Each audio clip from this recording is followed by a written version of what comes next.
नमस्ते समस्त को। तो आज आम प्लस टू एमआईएल जो मानकर खास करके साइंस एवं कॉमर्स रे जो मैंने एमआईएल संस्कृत नहीं से आज रेजिस्ट्रेशन बहुत इंपोर्टेंट अच्छी। आज आम नीति शतकम चतुर्थ भाग में पुणी थे नुआ दुईटा श्लोक को डिस्कसन करवा। बहुत इंपोर्टेंट श्लोक दुईटा और श्लोक दुईटा बुझे आम जीवन में बहुत कम लगे। तो चलतु आरंभ करवा। तो पूर्व जो मैंने नुआ अच्छा आमर चैनल को फॉलो करें तो पूरापूरी आम आपंकर जो सिलेबस रही plus two first year MIL पूरापूरी आगामी किसी दिन भितर मध्य कवर करने प्रयास करुचु। तो जो मैंने नुआ अच्छा तो से सोशल मीडिया साइट को फॉलो करेंगे। ये आपको टाइम टू टाइम अपडेट मिल जाव। तो चलते आरंभ करिए। फास्ट को श्लोक कौन रही तो ये हूँ आप श्लोक नंबर 7। पूर्व 6टा श्लोक पढ़ी सारी तो तार लिंक आपको आई बटन मिल जाव। आराम से आप पढ़ी पारे। तो फास्ट श्लोक कौन देखिए देखो। तृष्णा छिंदी भजक्षमां जहि मदं पापे रतिमाकृथा सत्यं ब्रूहि अनुयायी साधुपदवीं सेवस्व विद्वज्जनम् मान्यन् मानयो विद्वेषो अपि अनुनय प्रख्यापय प्रसन्नया कीर्तिं पालय दुःखिते कुरु दयाम् एतत् सतां चेष्टितं।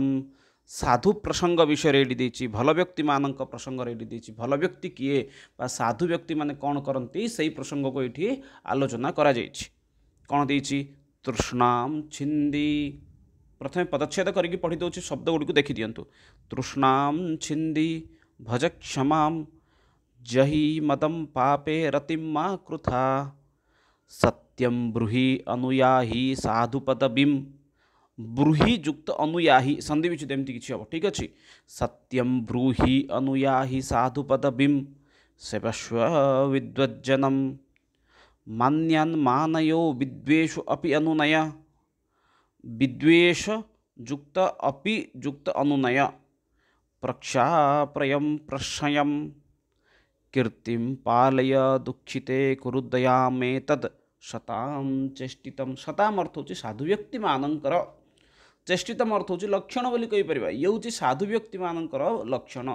साधु शब्दटर अर्थ ये कौन बुझे ना। साधु शब्दटर अर्थ बुझे ये भल व्यक्ति उत्तम व्यक्ति। साधु शब्दर अर्थ संस्कृत में भावतुनि जी आपणकर गोटे मठाटे पिंधि गैर कल मठाटे पिंधि दी चार्टा माली पिंधि सी ताकू साधु बोली संस्कृत में कहुई।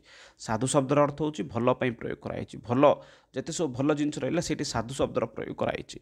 कौन कही शताम चेष्टित। शताम शब्दर अर्थ होची साधु मानक पई ए सब जिनस कौन अटे ना ये सब लक्षण सदृश अटे। ये सब लक्षण जदि व्यक्ति पाखे रहा ताले सी कौन होता है ना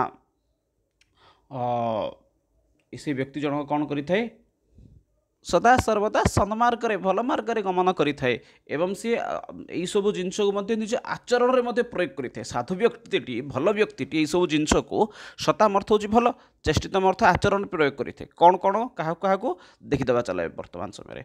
तृष्णाम छिंदी। तृष्णाम अर्थ लोभ को। छिंदी शब्द अर्थ होची त्याग करें। क्या त्याग करार अच्छी भल व्यक्ति हबार जदि अच्छी ताले आमको आम लोभ को त्याग करार अच्छी। तापरे भज क्षमा। क्षमा प्रदान करार अच्छी जोटा कि बड़ कष्टकर जिनस। क्षमा अर्थ ये बुझा दरकार जे कौन निजठू जी धरतु दुई जन भर लड़ाई चलती जन अच्छी 100 किलो आउ जन अच्छी 40 किलो। यही दुई जन भर लड़ाई समय 40 किलो व्यक्ति कौच मु 100 किलो व्यक्ति को क्षमा करदेली ना। जिते 100 किलो व्यक्ति 40 किलो व्यक्ति को क्षमा कर समय कह क्षमा बोलिकी। अन्यथा जनक पराक्रम को देखिए डरिकी क्षमा करवाटा क्षमा नुहे। तो कौन भज क्षमा क्षमा प्रदान कर। तापर देला जहि मदम। मदम अर्थ ये कौन माने कौन भाव ये किसी कुपानीय भावे कि ना। मदम अर्थ होची गर्व। गर्वम जहि त्याग कर। जहि शब्दर अर्थ होची त्याग कर। कौन कौन 3टा जिनस देला। तृष्णा।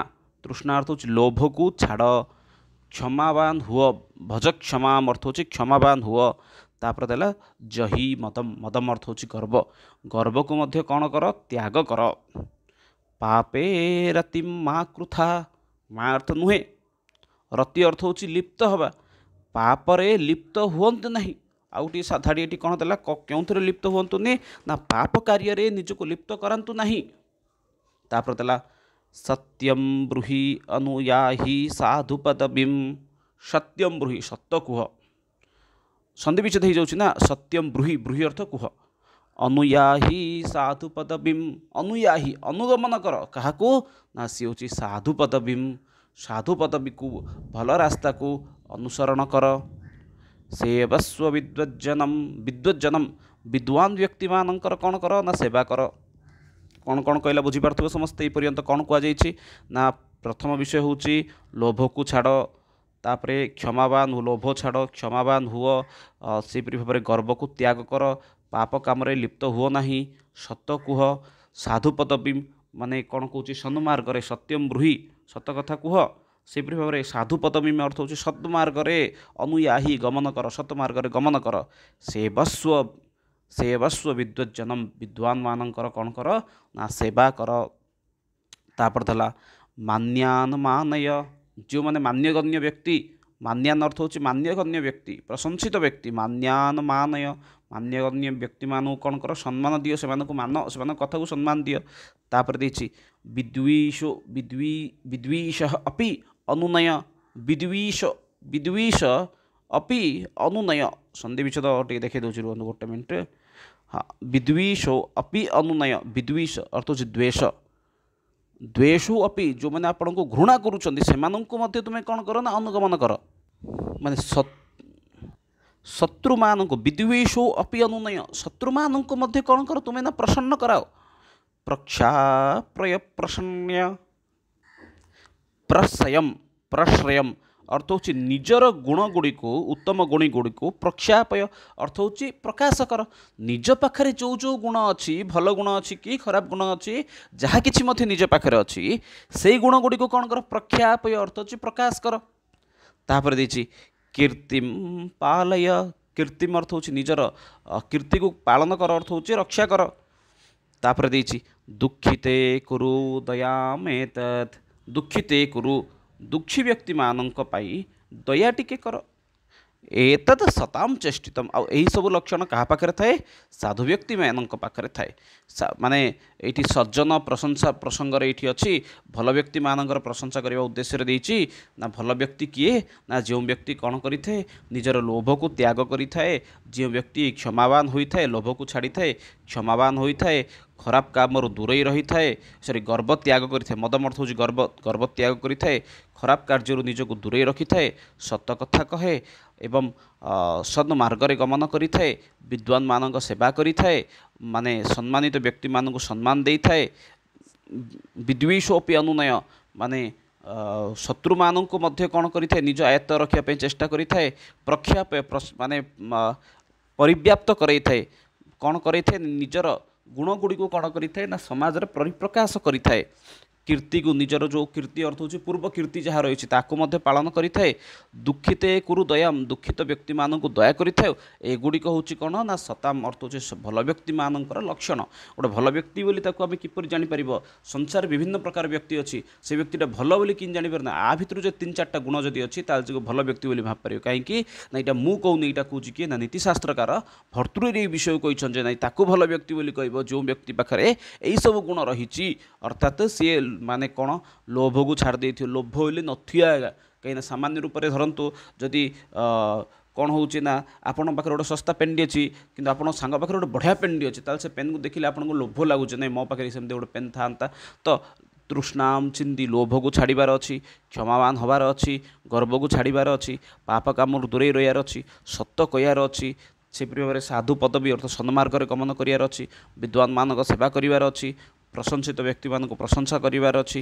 एवं से भाव में शत्रु को मध्य निज आयत्त को आनबार अच्छी एवं निज गुण गुड़ी को प्रकाश करार अच्छी सेपरी भाव में कीर्ति को मध्य पालन करने दरकार अर्थात निज वंशर जो कीर्ति रही तार मध्य पालन करने दरकार एवं दुखरे थिबा व्यक्ति मान को सदा सर्वदा कौन करार अच्छी ना दया भाव मध्य प्रकाश करार यही सब गुण जहाँ पाखे थाए सी गोटे भल व्यक्ति बोली ये कहुई यार नोट मिल जदि आप व्हाट्सएप ग्रुप रे जॉइन होना आज ही जातु वर्तमान ही जातु यार नोट आपण मानू सिलेबस सरिया सहित श्लोक तार शब्दर अर्थ अन्वय पूरा पूरी देदी जिन परीक्षा लिखिपारी आराम रे चलो नेक्स्ट श्लोक देखिए 8 नंबर श्लोक 7 नंबर आशा कर समस्त बुझा पड़ जाइए 8 नंबर श्लोक देखिए मनसी वचसी काये पुण्यपीयूषपूर्णा त्रिभुवनम उपकार श्रेणिभिः प्रीणयन्तः परगुण पर परगुण परगुण परमाणुन् पर्वतीकृत्य नित्यं निज हृदि विकसन्त सन्ति सन्तकियन्तः। सन्त सन्त अर्थ साधु व्यक्ति को बुझाଉଛି। भल भाव थे पढ़ी दूसरी देखीदे समस्ते कहीं सामान्य रूप से हठात माने छंद भंग कर पढ़ले एमती हुए। कौन देछि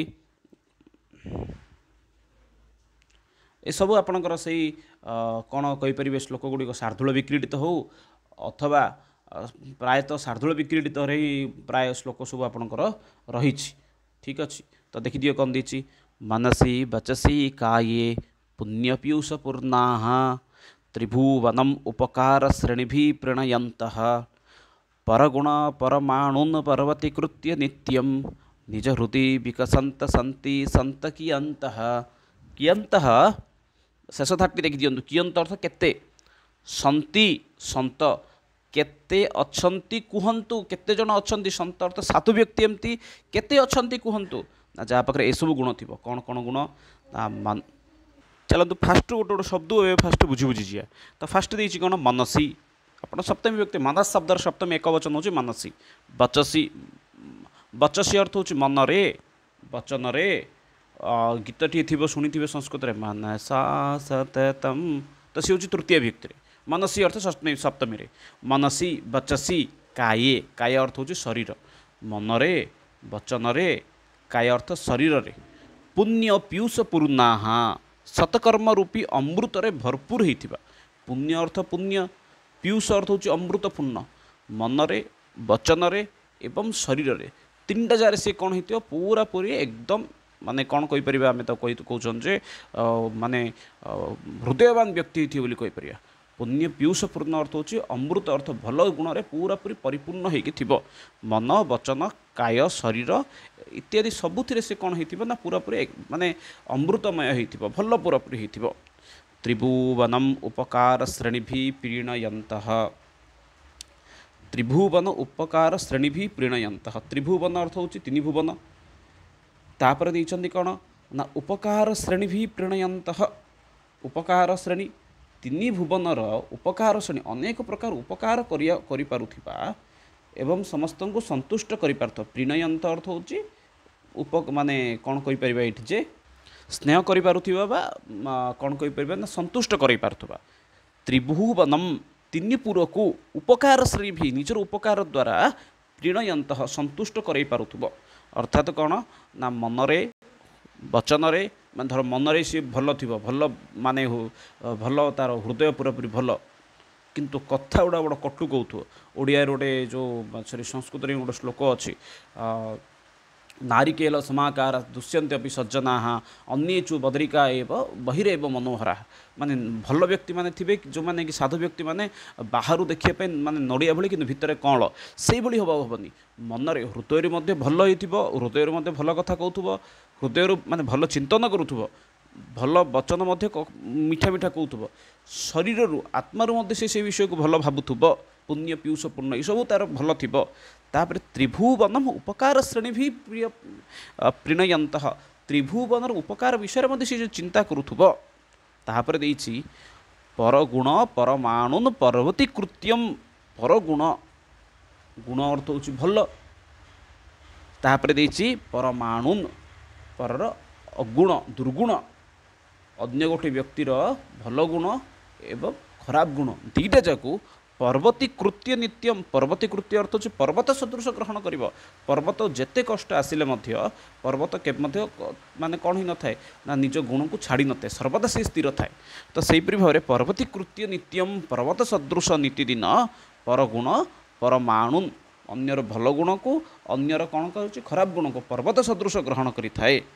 तापर कौन कही निज हृदय विकसंत शेष निज हृदय नित्यम कौन करें ना प्रतिदिन निज हृदय विकसंत निज हृदय को कौन करें विकसित करें कौथिरे ना भल चिंतन रे। केवल यही सब जिनस केतेबेले भल हम ना आपण मन को आपण हृदय को आपण शरीर को भल सेतेबेले आसो जो भल चिंतन करेंगे कौट चिंतन करार अच्छी ना हृदय चिंतन जदि करेंगे निज हृदय विकसंत निज हृदय को जदि आप कौन कर प्रसन्नचित होकर विकास करुँच ସେହିପରି ଭାବା ବା ସେହିପରି ସନ୍ତଃ ସାଧୁ ସଂସାରରେ କେତେଜଣ ଅଛନ୍ତି କହିବାର ତାତ୍ପର୍ଯ୍ୟ ଏଇଠି ଏହି ଶ୍ଲୋକରେ ଏମିତି କିଛି ରହିଛି ନା ଏହିପରି ଏହି ଗୁଣ ସଦୃଶ ସାଧୁ ବ୍ୟକ୍ତିଙ୍କର ସମାଜରେ ଅତ୍ୟନ୍ତ ଦୁର୍ଲଭ ଅଛନ୍ତି ଯେଉଁମାନେ ମନରୁ ବଚନରୁ ଶରୀରରୁ ପୁଣ୍ୟ କର୍ମରେ ବା ପୁଣ୍ୟ ଅମୃତରେ ନିଜକୁ ସମ୍ପୂର୍ଣ୍ଣ ରୂପରେ ସମର୍ପଣ କରିଦେଇଥାନ୍ତି ତିନି ପୁରର ଉପକାର କରିଥାନ୍ତି ଏବଂ ଅନ୍ୟର ଗୁଣଗୁଡ଼ିକୁ ଦୁର୍ଗୁଣ ସୁଗୁଣକୁ ମଧ୍ୟ କ'ଣ କରିଥାନ୍ତି ପର୍ବତ ସଦୃଶ ସମ୍ଭାଳି ଦେଇଥାନ୍ତି ସେଇଭଳି ସଂସାରରେ ବ୍ୟକ୍ତିଙ୍କର ଅଭାବ ନିତାନ୍ତ ରୂପରେ ରହିଛି ଏହି ଶ୍ଲୋକର ଭାବାର୍ଥ କିଛି ଏହିପରି ଭାବରେ ରହୁଛି ତ ଆଜି ଦୁଇଟା ଶ୍ଲୋକ ପଢ଼ିଲେ ଦୁଇଟା ଯାହା ହେଉଛି ସଜ୍ଜନମାନଙ୍କ ପ୍ରଶଂସା ସମ୍ପର୍କରେ ଆଶା କରୁଛି ସମସ୍ତଙ୍କୁ ଦୁଇଟା ଯାହା ଶ୍ଲୋକ ଭଲ ଭାବରେ ବୁଝା ପଡ଼ିଯାଇଥିବ ଜଏନ୍ ହେଇଯାଆନ୍ତୁ ଆମର ହ୍ୱାଟ୍ସଆପ୍ ଗ୍ରୁପ୍ରେ ଆରାମସେ ଏଠୁ ମଧ୍ୟ ଆପଣମାନେ ଷ୍ଟଡି ମେଟେରିଆଲ୍ସ ପାଇଯିବେ ରହୁଛି ପୁଣି ଥରେ ନେକ୍ସଟ କ୍ଲାସ୍ ଆମମାନେ ଆଉ କିଛି ନୂଆ ଶ୍ଲୋକକୁ ଅଧ୍ୟୟନ କରିବା ସେ ପର୍ଯ୍ୟନ୍ତ ସମସ୍ତଙ୍କୁ ବହୁତ ବହୁତ ଧନ୍ୟବାଦ ଜୟତୁ ଭାରତମ୍ ବନ୍ଦେ ସଂସ୍କୃତମ୍ ବନ୍ଦେ ମାତରମ୍।